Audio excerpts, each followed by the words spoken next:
মমতা প্রার্থী ঘোষণা করে দিয়েছে মেদিনীপুরে। জুন মালিয়া ক্যাম্পেইন চলছে। মেদিনীপুর খাস তালুক দিলীপ ঘোষ। এবার দিলীপ ঘোষ কি মেদিনীপুর থেকেই দাঁড়াচ্ছেন? দল কি ভাবছে? দলের কেন্দ্রীয় কমিটি কি ভাবছে? বিজেপি এখনো মেদিনীপুর থেকে প্রার্থী ঘোষণা করেনি। আমাদের কাছে খবর আছে মেদিনীপুর থেকে বিজেপির হয়ে এবারও দাঁড়াচ্ছেন দিলীপ ঘোষ। আরো ডিটেলে জানবো, আমার সঙ্গে সুজিত রয়েছেন প্রতিনিধি। সুজিত, কি খবর পাচ্ছি আমরা?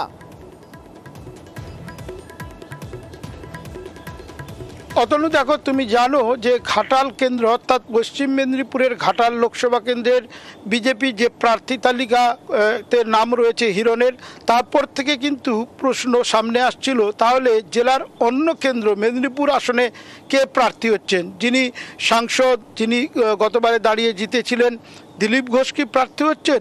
সেখানে কেন তার নাম ঘোষণা হয়নি, তার ফলে কিন্তু এটা নিয়ে প্রশ্ন, স্বাভাবিক প্রশ্ন আসছিল, সঙ্গে জল্পনা যে অন্য কেন্দ্রে তাকে নিয়ে যাওয়া হতে পারে। কিন্তু দিলীপ ঘোষ তার দলকে কিন্তু সূত্রের খবর বারবার জানিয়েছেন নিজের খাস তালুকেই দাঁড়াতে চান তিনি।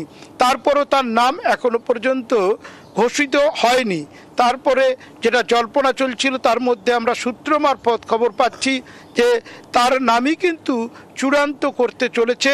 মেদিনীপুর লোকসভা আসনে দিলীপ ঘোষের নামই চূড়ান্ত করতে চাচ্ছে প্রার্থী হিসাবে এবং এক দিনের মধ্যে তার নাম ঘোষিত হবে, এমনটাই কিন্তু সূত্র মারফত জানা যাচ্ছে। যখন হিরণের নাম আমরাই প্রথম জানিয়েছিলাম যে হিরণ দেবের বিরুদ্ধে হিরণ প্রার্থী হবেন, তখনই আমরা একটা বিষয় আলোচনা করছিলাম, দর্শকের সামনে তুলে ধরছিলাম যে মেদিনীপুরে একটা সমস্যা তৈরি হচ্ছে বিজেপির অন্দরে।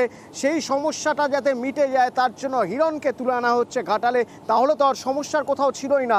তাহলে দিলীপ ঘোষের নাম ঘোষণা করতে দেরি করছে কেন বিজেপি? তারপরেও কিন্তু ভাবনা চিন্তা একটা চলছিল এবং তুমি খুব ভালো পয়েন্ট, যেটা আমরা বারবার জানিয়েছি যে খড়গপুরের বিধায়ক, বিজেপি বিধায়ক হিরণের সঙ্গে একটা ঠান্ডা লড়াই দিলীপ ঘোষের ছিল এবং এখনও আছে।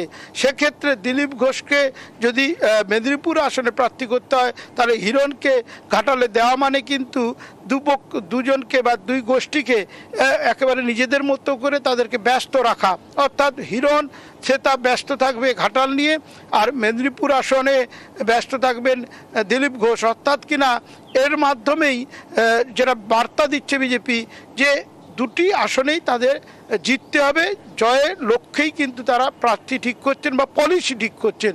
এই যে পলিসির কথা তুমি তুলে ধরলে, সেটা আবারও বলে দিই, একটা ঠান্ডা লড়াই কিন্তু দিলীপ ঘোষ আর হিরণের মধ্যে রয়েছে, সেটা সবাই জানেন। এবং সেক্ষেত্রে যে তাল ঠুকাঠুকি চলে দুপক্ষের, সেখানে তাদেরকে দুই জায়গায় প্রার্থী করে এটাই বার্তা দিতে চাইছে যে নির্বাচনে কোনো ধরনের নিজেদের মধ্যে দ্বন্দ্ব, সেটা নিয়ে প্রকাশ্যে কোনো গন্ডগোল সেটা চাইছে না দল।